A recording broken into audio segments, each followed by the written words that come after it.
Let's talk about what is happening right now, because this is a major development, and it tells you a lot about where the United States stands in the world today. Donald Trump has spent the past several days issuing warnings to Iran, setting a 10 to 15-day deadline for a nuclear deal, and deploying a massive military buildup across the Middle East. The Defense Department is sending a large array of additional weaponry to the region, including more warships, air defenses, and submarines.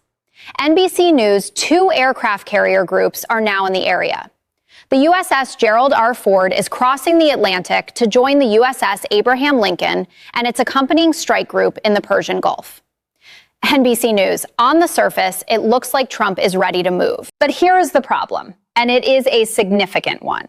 The United Kingdom is blocking the Trump administration from using its military air bases for a possible attack on Iran, over concerns that a strike could violate international law. Fox News, this is not a small issue. We are talking about RAF Fairford in England, which is where the United States keeps its fleet of heavy bombers in Europe, and Diego Garcia, the massive strategic base in the Indian Ocean.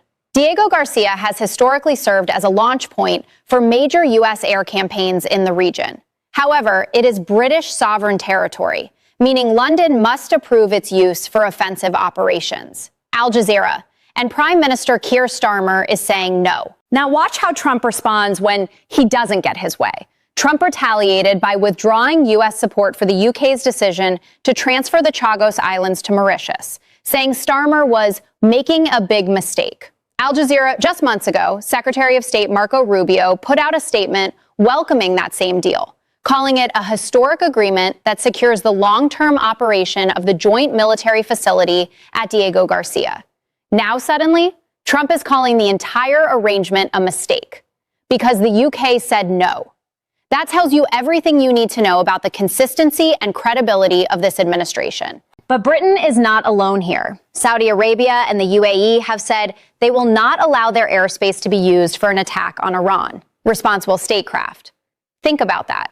These are countries that were once among America's most reliable partners in the Gulf, and now they are drawing their own red lines. Saudi Crown Prince Mohammed bin Salman told Iran's president directly that the kingdom will not allow its airspace or land to be utilized in any potential military action. The Hill. Qatar, Turkey, and Oman have all ramped up their mediation efforts as well, with Saudi Arabia and Egypt advocating for de-escalation and diplomacy. Chatham House. And here is what is really fascinating about this. These are not countries that have historically been friendly toward Iran. They spent decades viewing Tehran as their biggest regional threat. Yet today, with a real prospect of U.S. military action, regional states are pursuing energetic diplomacy to dissuade the U.S. from attacking, because the greatest risks they now see are not from Iran, but from the chaos of a potential collapsed Iranian state and an expansionist Israel. They have done the math. A destabilized Iran does not stay destabilized within its own borders. Saudi Arabia, Qatar, Oman, and Egypt led a long, frantic, last-minute diplomatic effort to convince Trump to give Iran a chance to show good intentions. That is how one senior Gulf official described it. Frantic, last minute. That is not the language of confident allies who trust the person they are trying to talk down from the ledge. And what about Europe, the broader international community? They are not offering logistical support either.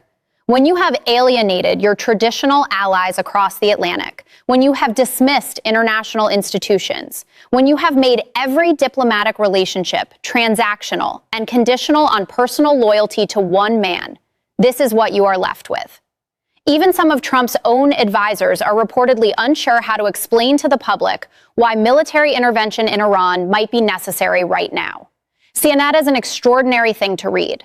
The people inside the building cannot even construct the argument. Iran, for its part, has warned that all bases, facilities, and assets of any hostile force in the region would constitute legitimate targets if it is attacked, and that the United States would bear full responsibility for any unpredictable consequences. France 24 Iran wrote that in a formal letter to the United Nations Secretary General. That is not rhetoric. That is a documented legal statement. And here is where this all comes together. Trump is standing largely alone. The talks in Geneva between the U.S. and Iran showed some progress, according to Iran's foreign minister. But the White House acknowledged the sides remain very far apart on fundamental issues. Newsweek was the diplomatic path is thin. The military path is being blocked from multiple directions by countries that do not want to be dragged into a conflict with consequences none of them can fully predict. This is the direct result of years of burning bridges, ripping up agreements, reversing positions overnight, and treating alliances like they are bargaining chips. You cannot spend years isolating your friends, dismissing international law when it is inconvenient, and attacking the very institutions that hold global cooperation together, and then turn around and expect those same countries to hand you their air bases when you need them. The world is watching. And right now, the world is saying no. We will keep tracking this. Let us know what you think in the comments, and make sure you are subscribed so you don't miss a single update.